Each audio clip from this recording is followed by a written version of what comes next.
Canal पानी एकर एकर धान फसल नष्ट। केनाल पानी जोगाण पाई बारंबार दाबी सत्वे केही सुनिले नाही।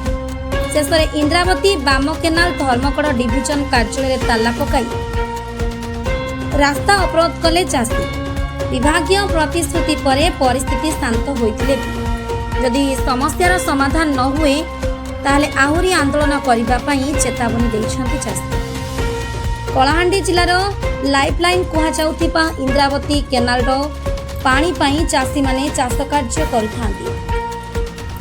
चलित वर्ष मध्य इंद्रावती कर्तृपक्ष इंद्रावती डैम ठारू गोलामुंडा डिस्ट्रीब्यूटरी पर्यंत पानी जोगाई देबा पई नोटिस देथिले, किंतु किछि दिन पानी देबा परे केनाल रे पानी जोगाई देबा बंद करि दैछन्ति। फळे गोलामुंडा डिस्ट्रीब्यूटरी अंतर्गत डुमेरकुड़ा, संधी कुलिहारी, टिपिकुड़ा, चिलीकुड़ा, कनाका, चिलचिलिया गाँ अंचल शह शह धान फसल नष्ट है।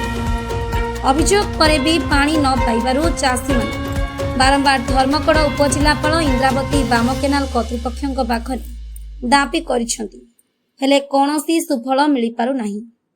तेबे दीर्घ दिन ठारू केनाल रे पानी जोगाई न देबा फलरे चाषी माने इंद्रावती कर्तृपक्ष तथा धर्मकड़ उपजिलापाल जिलापालଙ୍କ ठारे बारंबार दाबीपत्र देबा परे मध्य चाषीଙ୍କ दाबी पूरण होई नथिबा जोगु रविवार इंद्रावती बाम केनाल धर्मकड़ डिविजन कार्यालय अधीक्षक जंत्रीଙ୍କ सहित समस्त अधिकारी को ताला देवा सहित धर्मकड़ भवानीपाटना जातीय राजपथ 130 को रास्ता अवरोध करथिले।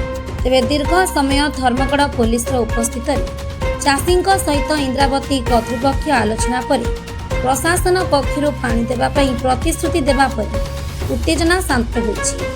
तेबे पुणी जदि समस्या देखादेले आउ थरे आंदोलन करिबा पई चाषी माने राजी हेबा सहित चेतावनी दैछन्। दीर्घ दिन धरी पानी जोगाई न देबा फलरे चाष संपूर्ण नष्ट होइथिबा चाषी क्षतिपूरण दाबी करुथिबा बेले किछि चाषी पानी जोगाई देबा पई दाबी करुछन्।